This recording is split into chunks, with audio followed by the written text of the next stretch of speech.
Hello, hello, and welcome to another week of the Ball Card Show, the sports podcast. For the Sports Collector. I'm Jason Otero. I'm Gary LeMaster. We've got a lot to get to this week. Some hobby hypotheticals in the news. Some people very involved in a lot of different spaces. Yeah. And once again, we realize that it is a rather small pond with some big fish in it. A lot of people in the same beds. That was... What? The analogies made sense, and then you started talking about beds, and it made me uncomfortable. Oh, I didn't mean to make you A lot of uncomfortable. people in the same beds. Is that what you meant Yeah. to say? You mean like in a pond, the fish are in the same beds, or no? No. Oh, No, there's just it's an interesting that's a situation very we find different. ourselves with. That's a very different situation. Correct. For those of you just joining in, this is a podcast directed all about sports cards. We talk about anything that's happening in the hobby that is exciting, discouraging, angering, exciting. I already said that. You did. But we're going to jump into something that is being talked about a little bit this week, but there is a particular individual involved in a lot of things and partnering up with our favorite breakers in the industry. Yeah. I don't know how to be diplomatic on this front. Or in So general. I'm not even going to try. Is that fair? Probably. Okay. I'll Just so let you go. know exactly what we're talking about here. PSA and Backyard Breaks have a little partnership thingy going here. Where Backyard Breaks is going to be going to New Jersey to PSA's offices there, doing live breaks, and then having the cards from the breaks graded on site. Now, in just a little nutshell, Breaker partners with PSA, not that big of a deal. It's a little strange, but not that big of a deal. Yeah. However, the details here matter. Mm-hmm. PSA, the largest and most influential company in the market outside of Fanatics. Not even debatable. No, not debatable at all. Yeah. Like outside of the main manufacturers, they are the most influential company in the sports card and trading card space. Decides to partner with a company who has had nothing but a long list of scandals and issues over the years. From doing a giveaway break and hitting a gold Trevor Lawrence kaboom, at which point they said, just kidding, it wasn't really a giveaway. To most recently, one of their owners saying some truly horrific things on camera and having to take us time away from the company. But I guess what PSA figured out is that a lot of people, and I'm hoping that if you're listening to this and this applies to you, that you at least look in the mirror a little bit. A lot of people in this hobby just don't care how gross the people in it are. They're going to give them their money anyway. Is that fair? It seems to be the case. Now, what's really interesting with all this is the little three-way action that's going on here, because the common denominator between both of these entities is GameStop. Now, Nat Turner, who is the CEO of Collectors Holdings, used to be Collectors Universe, now it's Collectors Holdings, break down that. What all does that encompass? So Collectors Holdings is a big company that owns PSA. They own SGC. I'm sure they have their fingers in a few other things as well, but those are the two main things that they do. Nat Turner, who's the CEO there and majority stakeholder, I believe, was recently appointed to the board of directors for GameStop. Which is logical. Which is logical, yep. Considering that they had a big partnership with PSA.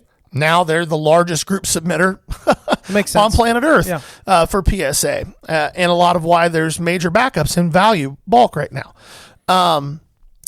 Additionally, Backyard Breaks also has ties to GameStop. GameStop carries some of Backyard Breaks repacks. So we've got this kind of unholy trinity here just feeding off of each other. And I think the most disappointing thing to me is that a company like PSA that wields so much influence in the hobby would choose to lend their brand to a company like Backyard Breaks. That's how I feel about it. Is it true? One of the rumors that I had seen was that Nat Turner has an equity stake in Whatnot as well. That I don't know the answer to. It wouldn't shock me. If that is true, then that's a natural marriage for Backyard Breaks to be a part of that conversation because they probably generate more revenue than any other breaker on the platform. Yeah. The other ones doing that kind of volume move to Fanatics, needing the direct account, right? Yeah. We the Hobby, are they both? They're both. So that's a little different too. I'm trying to think of any other. But We the Hobby almost always does their repacks on Whatnot. Okay. I think any of their actual like live product breaks are done on. I've seen some of them on Fanatics too, but they yeah. may be. The point is, the big players are all coming together. If you were expecting to see this market diversify further and create more competition, no, and you're like, yes, Fanatics has tops, and somebody's finally taking Panini on a couple of years ago. If that was you, how are we feeling about it now? I also have some of the same reservations and concerns to see the same people at the table. But the other thing you have to realize is this: like, while there are competitors and there are more people at the table, we shouldn't be surprised that the leaders in the industry are partnering with boards, and like so much is consolidating and stacking right now in this industry. Oh, for sure. GameStop is doing, they're introducing repacks as well, with some of the different products that we have seen out before. What were some of the, is that Flamethrower? That's a Backyard Breaks product. We also, little teaser, we have another repack company that is sending us a case of product to do an honest review on. We'll be doing a video of that. Every single thing in that product we are going to be giving away on Whatnot. Yeah, this is not for us, and they're not paying us anything. We might say really bad things, so we don't want to be hanging on to the cards. We're going to shoot people straight with it, but this is another company, and when we get the product in hand, we'll drop that name and talk to you guys about it. But they also are going to be starting to have this stuff distributed in GameStop, correct? That's our understanding. I don't know if that's an aspiration. I don't know if that's public knowledge. So that's something that was shared with me. But I think that's the goal, if it's not already happened. So there are more and more like of that brick and mortar approach that are consolidating. On top of that, Fanatics is investing in successful LCSs to basically franchise that model, taking equity stakes in local shops with expansion as the expectation. So much is changing right now, but one thing we see is there are some big names that are a little bit involved in everything. Am I shocked to see Backyard involved in another thing that puts them in the spotlight? No. Am I jealous of that? I don't think I'm jealous. I would love to have more success and growth, but I certainly don't want to do things the same way that has been done. Absolutely not. I have no not. interest in navigating those problems. We just don't talk about cards even the same way. No. At the end of the day, again, my issue with it is that if you've got a company that has literally just been a litany of rough situations, and again, very important, I want to say this because I know you guys are going to hit it up on our comments. Well, you guys are chasing clout. Shut up. I would say that for the vast majority of people who utilize Backyard Breaks, they get their product. They've never had a problem. Mm-hmm. I think that can be true for lots of things in life. That doesn't mean that the people who do have a problem are invalidated, and it doesn't mean the people that experience real issues from this stuff are crybabies or whiners or anything else. It doesn't mean there aren't real issues. I don't think anybody can look at Backyard Breaks over the last 5 years and go, yeah, there haven't been any issues. These guys are model citizens. Mm-hmm. They seem like really great humans. Yeah. Like, I don't think those are things that people say. The thing that I will be most interested in, which we'll probably never find out, will be when Backyard does this live break and they submit and grading. One, I'm assuming that everybody that does it gets to jump the line. I'm sure. An assumption that things are going to be graded quickly. And I'll be shocked if that gem rate isn't just a scotch higher for them. So if you're somebody that likes taking advantage of the nepotism in the hobby, there you go. This might be just the perfect thing for you. See, we started out grumpy. They said we've become a very negative podcast, and here we are starting off with something like that. Let's continue. Let's move on. But the big news there is Nat Turner's involved, PSA, Backyard Breaks, Whatnot, GameStop. You're going to see all of them working together more and more and more, not less and less and less. Yeah. Fair enough? Yep. Shipshewana recap. Yeah, we just got back from the middle of Amish country in Indiana for the annual Memorial Day weekend show at Shipshewana. it was a nice weekend. It was a good show, but I would say that there were a lot of people dealer-wise at the show who didn't walk away feeling super great about it. Is that a fair statement? I think that's fair. I mean, you and I both hit our metrics. I would say we were on like the lower end of what we expected, but Yes. it was still within the range of what we expected to move over the weekend. I have a hunch as to why that might be the case, where people seem pretty frustrated. Can I share it, or would yeah. you like to go ahead and say No, go ahead. Okay, Share. I'll share it then. Yeah, I don't know what your hunch is. Okay. I think Shipshewana is a show that if you look at the last show that they did, it was so jam-packed in there that it was reminiscent of something like the National. Yeah. In as far as like how crowded it was, how much attention was at each table, the amount of money moving through there. Now, since that show, they've expanded Card Fest into the Columbus area where Card Collector 2 is from, just down the road from him, which is logical and makes sense. I think it's far enough away where it can be replicated. However, there was less traffic this weekend. I think what happened, as we were looking around, people were tearing down. We saw some dealers that seemed pretty frustrated. I'm wondering if they didn't decide to go ahead and mark up their cards as if they're at the National, expecting just a wave of people to be there who don't have time to hit every table, thinking they were going to sell everything at 110, 115% because they've been buying at 85 to 90, like Yeah. you're seeing on YouTube. And when they didn't move a lot, it was because there wasn't as much traffic as normal. And now they're sitting on all this liquid product that they paid too much for, expecting a lot more of it to move over market. And if that was happening, I'm sorry for you. That can happen. And some of them were in, several tables. So I get that there's some frustration there. There were a few moments in the show where I looked over at you like, dude, where is everybody? But within a half hour, you had people at the table. You have somebody come through and buy. I had, towards the last 2 hours, somebody wiped out my showcases pretty heavily. But it is still centrally located perfectly for Chicago, Detroit, Indy. Columbus is a little more of a drive, but it's not bad. You still have really good inventory in there. There was still really steady traffic. Yeah. Facilities were clean, spacious. They made more room for the dealers. I felt like they put an effort in to keep everything very organized. The trade night, like everything that they said they were going to improve, I felt improved. I felt like there were probably 2,500 to 3,000 people there. I have no way of gauging that. But I've been in a lot of rooms. But talking to Brad, it sounds like in March there were 5,000 people there.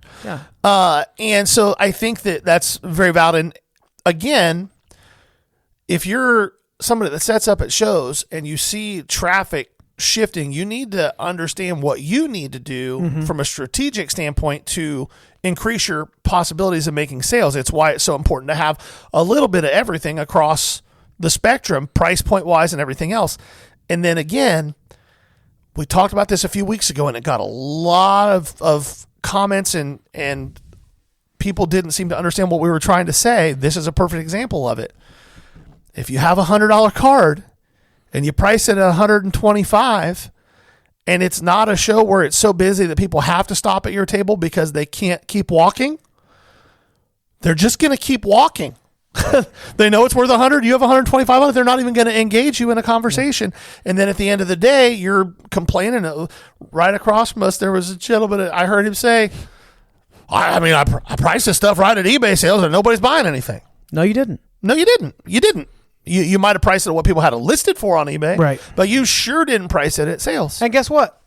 When I was shopping the show a few months ago, you were 50% over comps then too. Yeah. Because I was looking at your 75 Brett and you were in Crazyville on what it should go for. So I'm noticing a theme here. You and your buddies all get together, you split tables, and you get pissed off. It's like a pastime for you. You love hauling cardboard in and out of cars every weekend. Why are you doing it to yourself? Like, what's the point of it? I don't understand that. Show and tell. I sure would not spend time doing this, losing my weekends if it was not profitable. Sure. Now, maybe I have a different perspective. Those guys might have all been retired, but they sure seemed worked up over it. Yeah, they were pretty worked up. That's all right. Half the fun is complaining. But all in all, great show. As always, it's a great show. If you have the ability to get there, you're going to see a lot of really cool stuff. And there's a lot of good opportunity to buy and sell. The trade night was really solid. I do miss the trade night in the barn. It used to be its own kind of special place. I wonder if the magic of that was like the venue, the location, how unique it was. if that carried more for a holiday weekend, then okay, this is just a well thought out, well planned space for a larger show. But let's be honest, like early spring / summer, at some point early summer, the market for shows dips a little bit on traffic. People have stuff to do. CardFest offered another option, 6 weeks ago, 4 weeks ago? 4 weeks ago, yeah. And it was well attended, so maybe some of that like Ohio carved out space that normally makes the trek didn't. I don't know. We'll be back. As long as they'll have us at that show. Yeah. It's a great show, a great spot. But it was interesting to see. One thing that happened that's really cool, and we have no idea if anything will materialize from this, but I like the idea of what happened. Somebody came up, bought cars. They had a camera with them. It's super common now. And we're seeing a lot more people that were introduced through Whatnot just getting content of what kind of stuff is at shows. For sure. They're not doing these buying things. They're not promoting their business. They're just showing off how cool collecting cards is, which I love that. That's kind of a new wave of content that's coming in with new collectors. But Barstool Sports had a couple independent journalists out there content creators, right? that were catching the show. We had some good interactions with them. What that means to me is that mainstream media market for people my age down to like mid-20s, late 20s is also catching a new wave with content. Now, we've seen a couple videos with Barstool, but if they continue to display the hobby, that can only help the growth of the hobby. Correct. And I think there's a lot of people my age that have loved Barstool's content over the years, just looking for a reason to jump back into something like that. So, sure. So that was really cool to see that as well. Whatnot show tonight. Yep. What do we got? Remind me what we got. We picked up a lot of stuff. A ton of the stuff you guys have been really liking the last few weeks. The late 90s to mid 2000s game used stuff. Picked up a really nasty, like 25, 30 cards. They're gorgeous. And they're all in really good condition. The 1999 Topps Gold Label set, Hall of Famers, and then a couple of golds. I don't even know if you noticed that there were golds in there. A couple of level 2s. Bunch of Jordan. A bunch of Jordan stuff. And then just a nice load of more shiny ultra modern stuff that everybody seems to like. So some really fun stuff that you guys are going to see over the next couple of weeks. Yep. And we'll keep doing what we do, which is tons of great giveaways. And hopefully you guys feel like we do. It's just about a 3-hour extension of the podcast on Thursday nights. Yeah, come hang out with us. You ready to get into the value box? Let's do it. This should be a fun one. One thing that we've noticed, especially from the TikTok audience, is a lot of questions around comping, grading, like the ins and outs of the numbers for getting into the hobby. For some of you, this will be common sense. Some of you, it'll be a refresher. But I also think people that comp regularly might be surprised with our approach with a few hard-to-comp cards. So let's get rolling. We're going to talk through, this is like an introduction to comping cards, establishing a value that you might use in a negotiation or purchase or a sale. And then we'll get in a little further details of what to do when you have a card that's a little harder to comp. You want to kick it off with like a basic definition? Yeah. So comping is the process of finding either direct or similar recorded sales of the item in question. So let's say we're looking at a pretty liquid, easy to comp card. Let's say it's a 2024 WNBA Prism Caitlin Clark PSA 10. Okay. There's several thousand of those available. They sell pretty regular, just the base Prism. It's about a $100 card. It sells pretty regularly, nothing too crazy. In a 10 you're talking about. In a 10, yes, in a 10, in a PSA 10. So comping is the process of looking that card up and seeing what it has sold for over a period of time. On super liquid stuff, for me, that period of time is usually a couple of weeks. If it's something that maybe only sells 2 or 3 times a month, it might be a couple of months. I want to see kind of what the trend is like and what it's doing. But that's what comping is in a nutshell. It doesn't always mean direct. It can mean indirect. Say you've got... One thing real quick. Yeah. Comping does not mean... This is really important because I think a lot of people getting into this don't realize comping does not mean what people are currently asking for a card. Although there are rare exceptions where that's the only data that you have. But for a card like you're talking about, like a Caitlin 10, like we're not saying is somebody asking $300 on eBay for it, so because you're asking $200, it's a deal. That's not what comping is. So it's not what people are asking. It's when we're looking up the information, you really are mostly looking for what people have already paid for it. for Correct. the card. So Yep. continue. And so you're kind of looking at a whole picture. What's the trend on the card? Say the last comp was $80, and the comp before that was $71, and the comp before that was $63, and before that it was $54. Well, now we're seeing a trend where this card is going up. Pete Crow Armstrong is a perfect example of that right now. His stuff is just going up. Every sale is higher than the last on just about everything he has out there outside of paper base. So being able to see that trend says, okay, maybe this is something I want to buy right now. It can also go the other direction. And if it's moving the other direction, when you're making an offer on something or looking to sell it, you may want to take that into account, that anybody who knows how to look up comps is going to see what that trend is and maybe not be willing to go as strong on it because they think they'll be able to get it a little cheaper. Let me give you a couple examples of that. So an example of a card that skyrocketed, which I picked up on trade, was the Pete Crow Armstrong Lightboard Super Short Print Topps Chrome Rookie, right? It's a case hit, hard to hit, and it's PCA, who's very hot. I was able to get that on trade, and the guy getting rid of it just wanted out of the card. It was a ridiculous deal. Yes. He traded in on that and Freddie Freeman. It was one of the better deals I got over the weekend, but he was happy. I was happy. The last three comps on the PCA were like 130, 160 or 180, and 230. Yeah, just so this. And I got off of margin of the lower comp because that's just where the guy asked to be, and he wanted the Ichiro refractor that I had.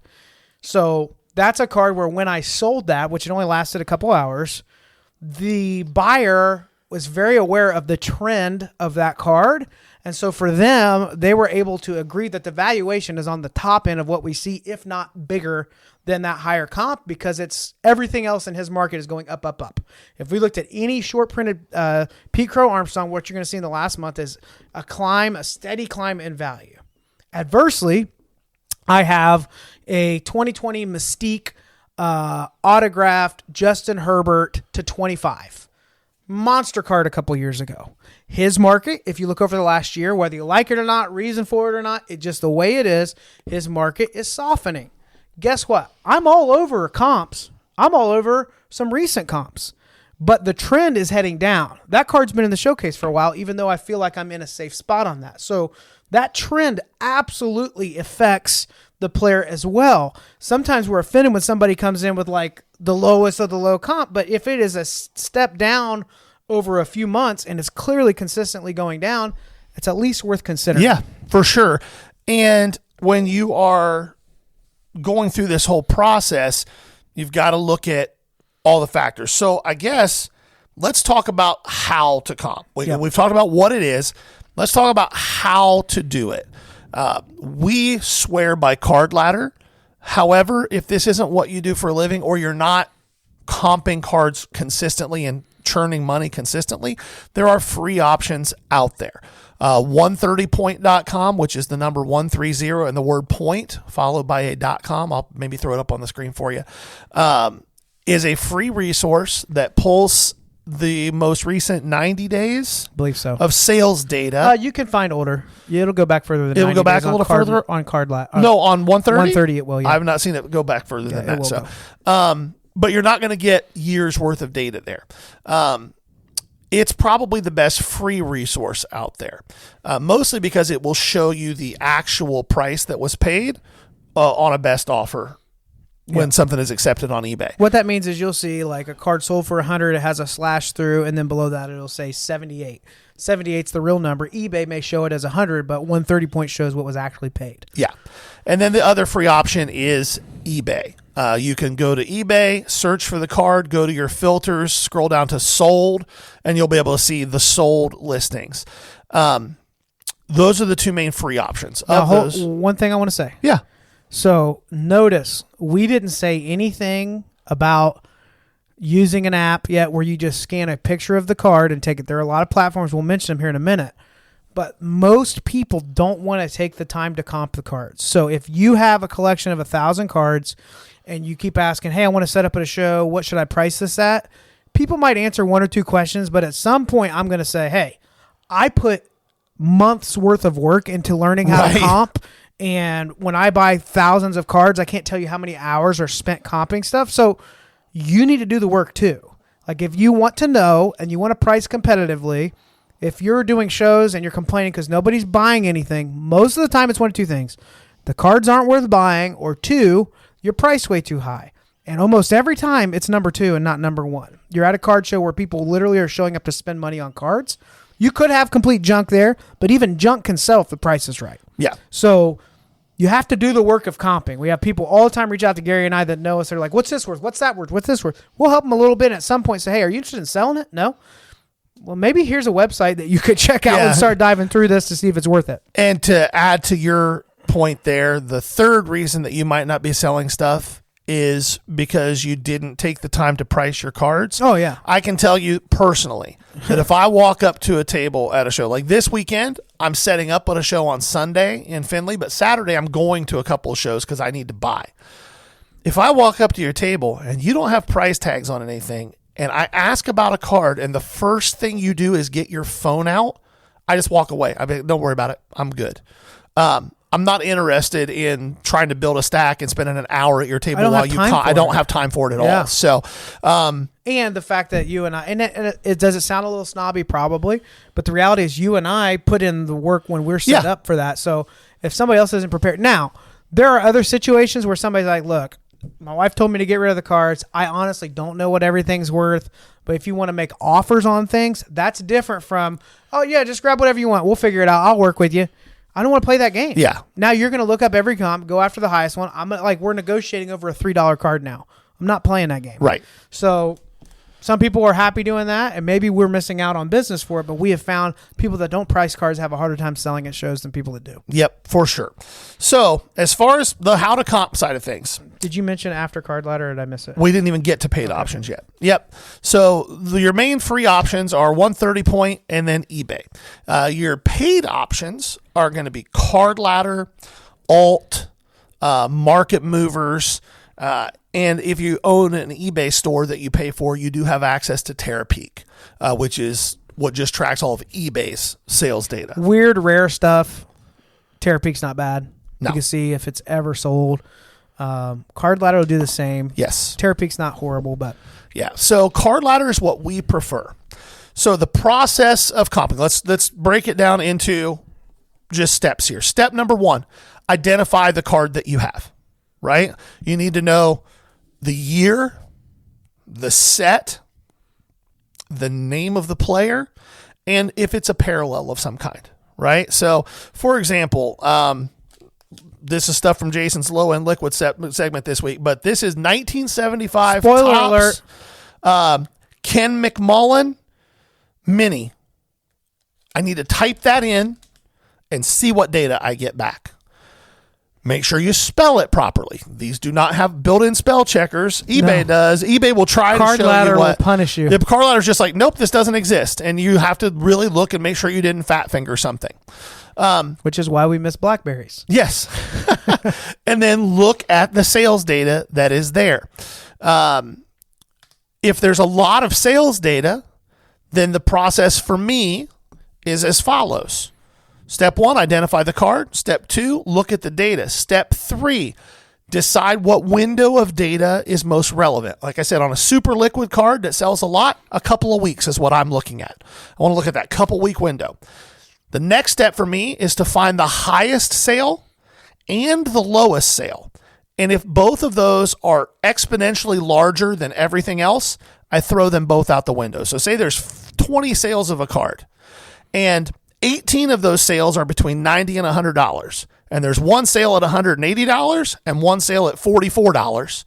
I'm just going to ignore those two sales because they are outliers in both directions. And we've got a really good set of data that tells us that this is probably a $90 to $95 card, retail value. Does that make sense? I hope that makes sense. I think it does. Now, Gary and I, he's pretty committed to that process. It's been consistent for him. If I only have 5 comps, I'm less likely to throw out the outliers. If I have 3, I'm definitely not throwing Well, them out. if it's something, I'm talking about something super liquid. Yeah. Something if you super have a lot liquid. of data, then yeah, that's definitely worth considering. But you can throw that out. That doesn't mean the person buying from you is throwing out that low one. So just you can tell them, and I watch Gary do it a lot. Hey, I threw out the 180 also. Yeah. So if you want to factor the 180 in, we can factor in the 80. Yeah. So, but that can create a point of tension with the selling process. But it's something to consider. You know, the buyer is likely to acknowledge that lowest comp, regardless of if you want to throw it out or not. And if they're willing to acknowledge the highest comp too, then cool. I'll have the conversation with them. If all they want to focus on is the lowest one, they're not going to end up buying from me 100 out of 100 times. And I'm okay with that. So those are kind of the steps to establish the retail value of a card. Now, the flip side of that is what Jason was just talking about. Say you've got a card that is pretty rare, that doesn't sell very often. Maybe in the last 2 years, it's only got 5 comps. And that's more common than you would think in the hobby. Common. Right? And it doesn't even have to be a big card like that. One of the cards in the lot that Jason and I bought for Whatnot this week is some early 2000s Pacific stuff that's very low numbered. And this is stuff that just doesn't sell very often. So in that situation, let's say we've got a card. I'd say just tell them about the one we're looking at. Oh, the Tim Hudson? Yeah. Yeah. So this is a card. This is a great example of how to comp something when you don't find comps or very few comps. And it's going to be pretty much the same process. Identify the card. We identified this card. We plugged it into every tool we have. The card has never sold. I have a Peyton Manning that's like that right now too. Now, this doesn't mean that it's never sold at a show or it's never sold on Whatnot, but there are no documented sales. Correct. No publicly documented electronic sales of the card from eBay, Heritage, Fanatics, any of the places Pristine, that you're pulling data from. The card's never sold. So does that mean it doesn't have value? Right. Of course not. That means it's an extremely rare card. Right. So what's the next step if I can't find a direct comp? Well, now it's two steps here. First step is look for the same player, the same set, the same numbering. Just let's look a year or two ahead and a year or two behind. I can't find it in the 2000. It has never sold. Now let's look at 99, 98. Let's look at 2001. Let's look at 2002. See if we can find something similar. Oh, we can't find anything similar there either. Oh, so now I know I have something really rare. Let's look at the same set, but let's get rid of the player name. Let's look at 2000 Crown Pacific, Crown Collection, baseball of 75. That's what this card is numbered to. And let's see what has sold from that set in that numbering. Well, now I'm getting some data. Now I'm seeing that the really big names, the big Hall of Fame names, or the huge names like the Barry Bondses, the Ken Griffey Jr.'s, they sell for $180 to $200 in this numbering. The Sammy Sosas do 90 to 100. The Roy Halladay does 70 to 80, like whatever that looks like. Where does my card slot in among those guys? I would say that Tim Hudson is probably worth a little bit less than Roy Halladay because Roy Halladay is a Hall of Famer. Tim Hudson is not, but Tim Hudson is not a no-name nobody. Yeah. One of the better pitchers of the early 2000s between the A's and the Braves. So I think when we look at this, we can determine that this is probably about a $50 card. $50 to $60 is what this card should be worth. Do we know that? Well, not until somebody pays that for it. Right. But there's at least a way of thinking and a basis of thought to be able to have a conversation with a potential customer about how you arrived at that price point. Yeah. That sum it up? I think so. When you sticker a card like that, that's one that exception, which is not the rule, it is the exception, is one where Gary and I might price it a little bit like what's the top end of market because it's just never sold, with the full expectation that we're taking offers because we don't know. The buyer is literally going to set the market in this situation. So if we think it could be a 50 to 70, I might sticker that at 75 to 80 because there may be somebody PCing Hudson out there and this card has never sold. It doesn't come up often. They may reach for that, or they may say, hey, in line with this, what are you thinking? Or sometimes we'll even say, like, we were kind of guessing that 50 to 70 range, but because this never pops up, that's kind of why we have an $80 sticker on it. What do you think? Yeah. And so it's okay to be transparent, and value the scarcity at the same time. But if somebody else is like, yeah, based off of what I'm seeing, I think it's a $50 card too, then don't be married to a number that never existed. Right. I think that's really important. And another good example of that is not quite as severe as the one I'm talking about where there was nothing on it. You picked up a card this weekend, the 1997 Fleer Ultra, 98 Fleer Ultra Platinum Medallion, so numbered to 100, which is a big deal in this set. Ryan Sandberg. Mm-hmm. The card has sold 4 times ever? 3? 2 in the last 10 years is what I saw. Yeah, and then one like 15 years ago. Yeah. It's a card that literally never comes up, but there is some sales data. That sales data tells us that as low as $180 and as high as 15 years ago, 180. The only things in the last 10 years were like 480 and 530. Yeah. So we've got a card here that there's none available on the market. There's 3 sales of it ever. It's a Hall of Famer from a team with a really good fan base and a pretty good PC collector base. And he doesn't have a ton of really rare, nice stuff out there. I think Jason is perfectly positioned to tag that at the higher end if he wants to. Now, he may want to move it faster and tag it a little bit lower, but that's a situation where there's sales data that allows him to say, okay, there is a little bit of a market for this. It's so rare that it hasn't sold often. I can be a little bit more aggressive because there's some data to back it up. And if I don't want to be aggressive and I want to move it faster, I better make it a really tempting price in the showcase. Yes. That's the other part of that too. So you got to weigh out. If I want the top of market on that card, I'm probably waiting for that PC person to walk up. I don't see a repacker grabbing that card. I don't see like it could sit in the showcase for a while. Now, that's a really cool card to have in the showcase. Absolutely. It'll slow people down that know what it is. Yeah. I think I right now have that comp $40 under the most recent comp. But I got in that card right. It was a trade and cash deal. And when somebody who knows that card is looking for it, it will sell pretty quick for me, I think. Right. So I just said 2 different things. Somebody's going to have to find it. But if somebody's looking for Ryan Sandberg low number 90 stuff, which is very desirable, that's it. I mean, like that's one of the main cards. Yeah, that's one of the main chase cards. So. And so like overall, we've given you a picture of the tools to use and how to comp, and then kind of what to do when there aren't a lot of direct comps. How do you kind of nail down a value? It's really important as you're doing this. Again, if you're finding that you're having trouble selling stuff that you're comping, especially the rarer stuff, you've got to be honest enough with yourself to say, maybe I'm wrong. Maybe I think the value is X, but the card seems to be getting a lot of attention and nobody is agreeing with me that the value is X. Now what do? Do I want to sell the card? I've got a card in my showcase right now that I'm starting to feel like my valuation on the card might be a little higher than what the market will bear. Which one is it? That's that booklet that I have.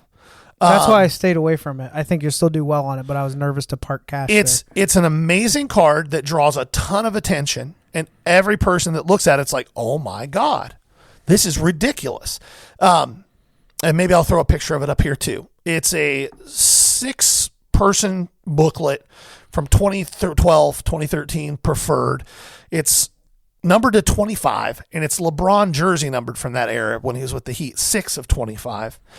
And it's game used LeBron, Kobe, Derrick Rose, Steve Nash, Dirk Nowitzki, and Kevin Garnett.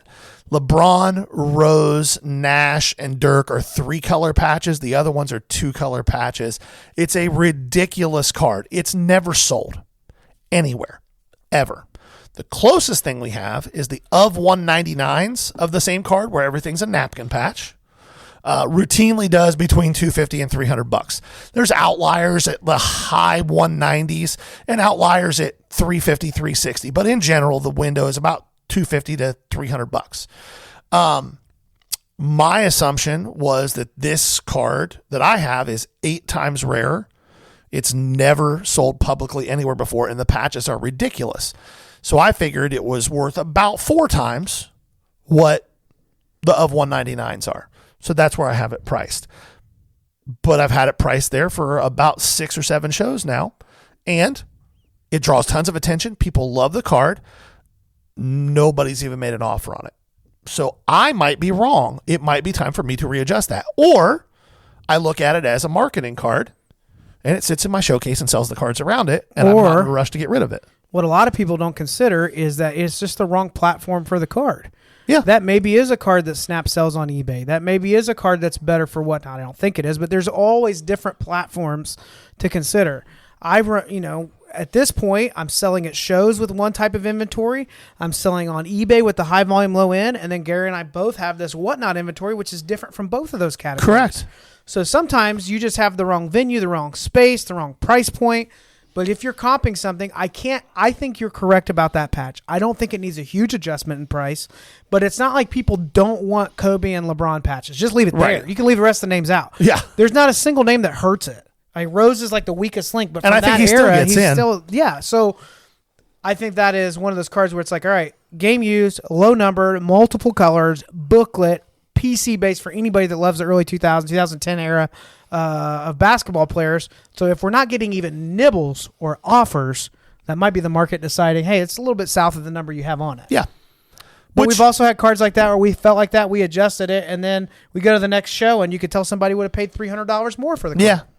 When you're dealing with the rare stuff, that tends to kind of be the case. But in general, hopefully, this conversation regarding the comping process, how to do it with super liquid stuff, how to do it with not so liquid stuff, is helpful to you. If you have more questions about comping, hit us in the comments, shoot us a message. We will try our best to help in any way we can. Anything else you want to add to the comp conversation for the value box? I don't think so, but if you don't know what you have, if you're getting into the hobby, one of the biggest pieces of advice I can give you is, even if it's your own collection, you're not selling it, you need to get in the habit of comping things quickly. It will take forever. It will be cumbersome, but I would say start with your box. You got a TV show on, and one by one, comp it out. Even if you want to just sticker it so you know for yourself where the value is, because this is the work that a lot of people don't want to do, and until you get efficient with it, it's really cumbersome. So I would say learn how to comp, even with your PC that you have no intention of selling. Learn how to establish that value so when you're at a show, you can find out if you're on it. Now, there's a whole segment of buyers, and they even flip cards. You have to get a little lucky with this, but they have a feel, and they buy at such high volumes that, like, okay, here's an early 90s Jordan and a PSA 8. It's about $100. It's been about $100 for the last 2 years. I don't really care if I pay $110 or $90 because they're buying $10,000 worth of cards that weekend, and on average, they're going to come out further ahead. That's okay, too, to have a feel for it. But for those of you not sure where to price cards, not sure where they should land, you got to start doing the work. It'll get quicker. You'll get more efficient. And eventually, you'll start to get a feel. Like when I go sourcing whatnot, Gary and I have learned that I have a superpower for this. And why is that?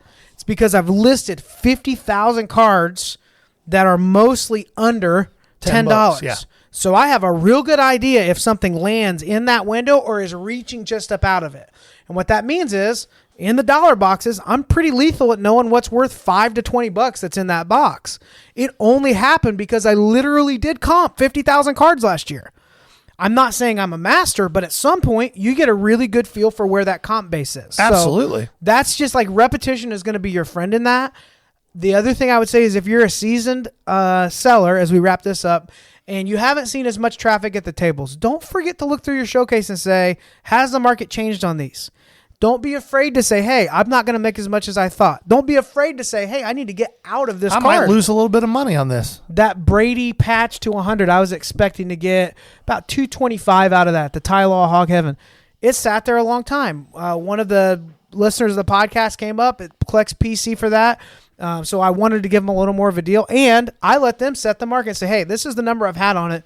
I think it's off because people still like Brady patches to 100. Yeah. That's not the problem. It's a true pop one. There's no other comp. What do you think it's worth?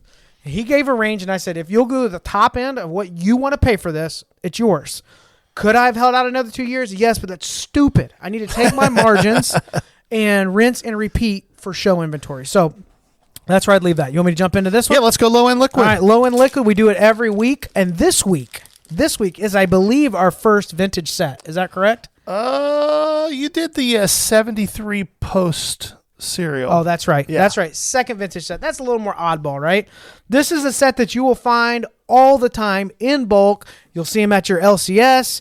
You'll look at them and say that's kind of silly why they do that. But in 1975, they did another version of the set. They're all mini cards. 1975 Topps. So George Brett, Robin Yount, Jim Rice. Yount and Brett are the big names for rookies in that set. But this is a super common set to collect. This was so different. The design was so like you had a little bit of color. Like 70 you had the gray, 71 you had the black beauties, 72, 73, 74 are kind of boring designs. And then in 75 you have these bright colors on all these cards. What does this mean? Could you imagine being a 10-year-old kid, 1975, and this set drops?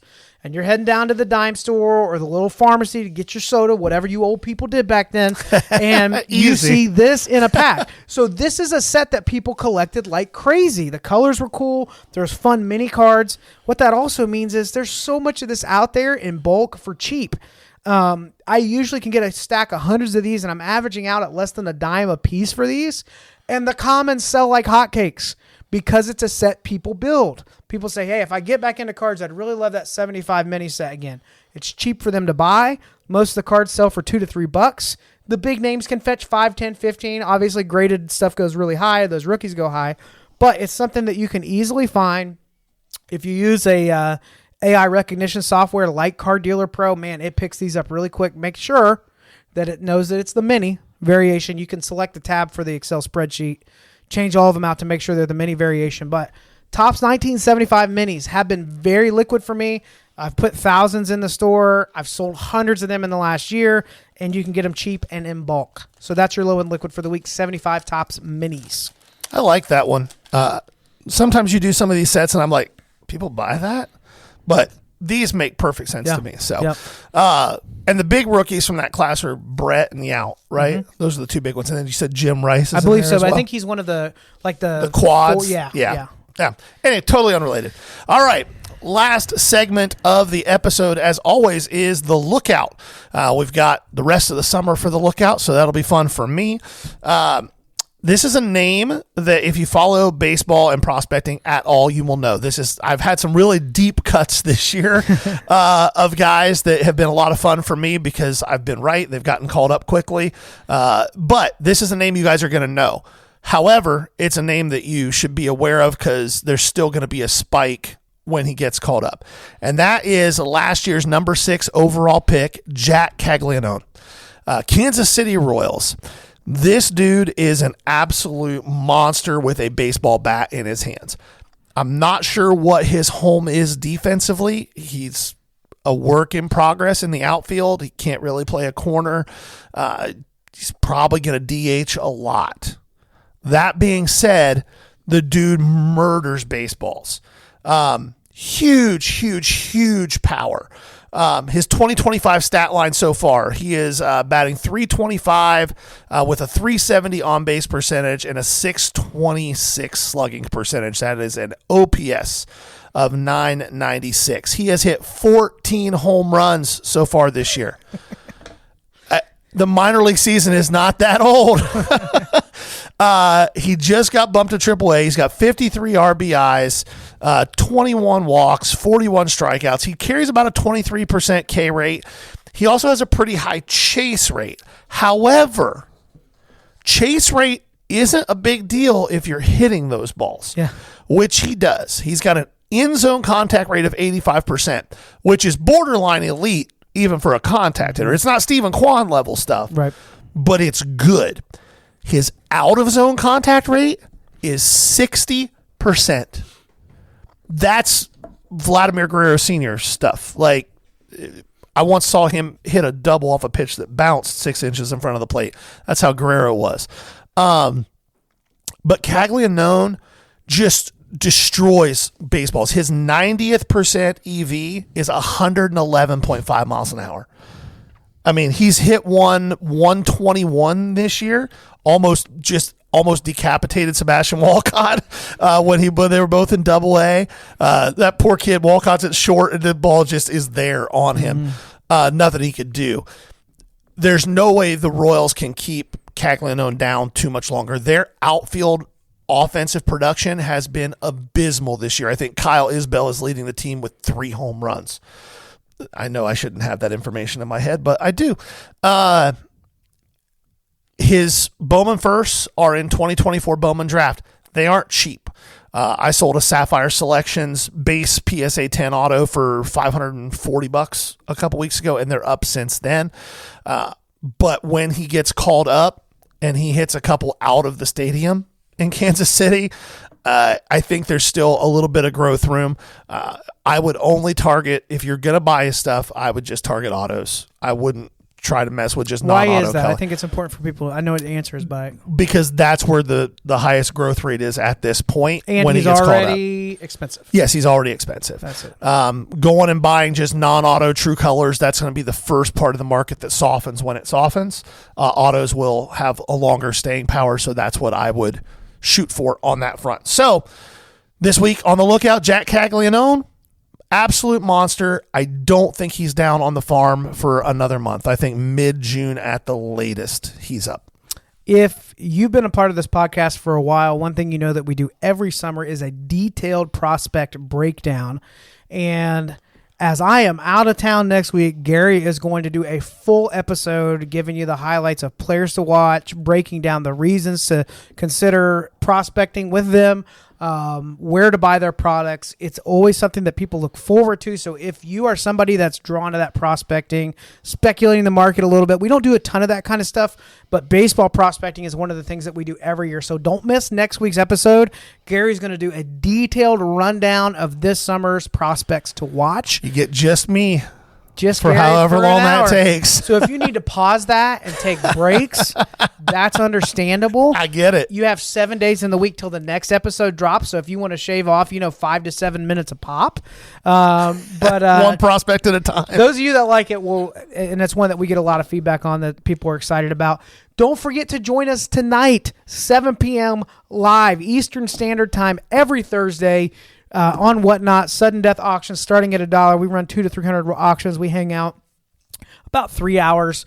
There are a lot of people that buy cards in there. There's a lot of people that just hang out and talk cards, and you are welcome to do whichever you like. Either one. Yep. 20 giveaways, 2 buyer giveaways every single week.